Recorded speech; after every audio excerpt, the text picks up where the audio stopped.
ہم تب تک یہی رہیں گے جب تک درد دھندلے نہیں ہو جاتے.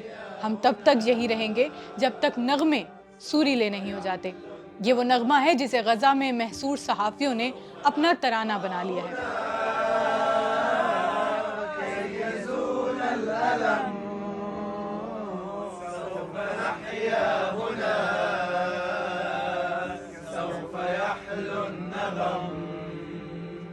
سیز فائر کے بعد غزہ پر ایک بار پھر اسرائیلی فوج نے بمباری کا سلسلہ شروع کر دیا ہے.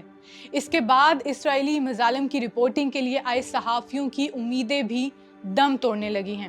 ان میں سے کئی صحافیوں نے ہفتے کو ایکس پر دل دہلا دینے والی کہانیاں شیئر کرتے ہوئے لکھا کہ کیسے دنیا ان تمام مظالم کو دور سے دیکھ رہی ہے لیکن کچھ بھی کرنے میں ناکام رہی ہے. غزہ میں اسرائیلی مظالم کو دنیا تک پہنچاتے صحافیوں کو اب اس بات کا یقین ہو چکا ہے کہ وہ بھی جلد ہی اسرائیلی طیاروں کی بمباری یا ٹینکوں کی گولہ باری کا نشانہ بننے والے ہیں. انہی میں سے ایک غزہ کے 24 سالہ صحافی معتز عزائزہ ہیں جو اسرائیلی حملوں کے آغاز سے ہی مظلوم فلسطینیوں کی آواز بنے ہوئے ہیں. معتز عزائزہ نے 3 دسمبر کو اپنی پوسٹ میں لکھا کہ یہ اب زندگی اور موت کی جنگ ہے.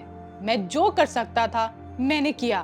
اب ہم اسرائیلی ٹینکوں میں گھر چکے ہیں. ان کے اکاؤنٹ پر ان کی طرف سے شیئر کی گئی ویڈیوز میں جہاں اسرائیل کے تازہ حملوں میں ہونے والی تباہ کاریوں کو دیکھا جا سکتا ہے وہیں اسرائیلی ٹینکوں کی بمباری کی آوازیں بھی سنی جا سکتی ہیں.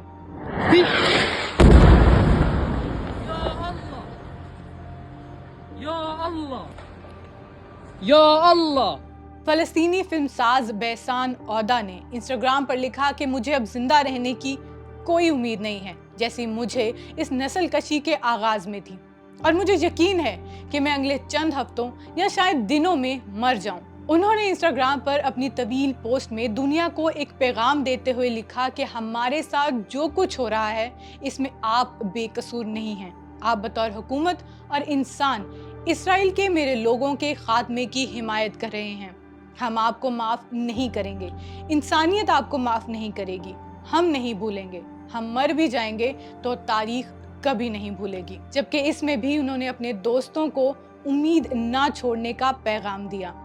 ایک اور نوجوان صحافی نے بھی آخری پیغام میں اپنی دم توڑتی امید کے ختم ہونے کا پیغام دیتے ہوئے لکھا کہ ہم ان لوگوں کو معاف نہیں کریں گے جو سچ بولنے کے قابل تھے اور خاموش رہے. دنیا نے ہم پر ثابت کیا ہے کہ یہ منافق ہے لیکن ہماری دنیا دوسرے مقام پر ہوگی جہاں ہمارے خالق کی طرف سے زیادہ انصاف پسند، محفوظ اور زیادہ یقین دہانی ہوگی. غزہ کی رپورٹنگ کرنے والی الجزیرہ کی خاتون صحافی خولا الخلیدی نے بھی اسرائیلی حملوں میں اپنا گھر گنوا دیا.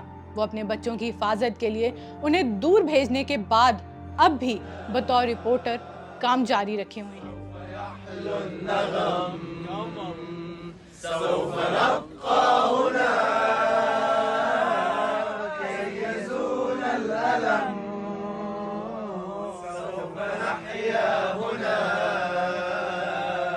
سوف يحلو النغم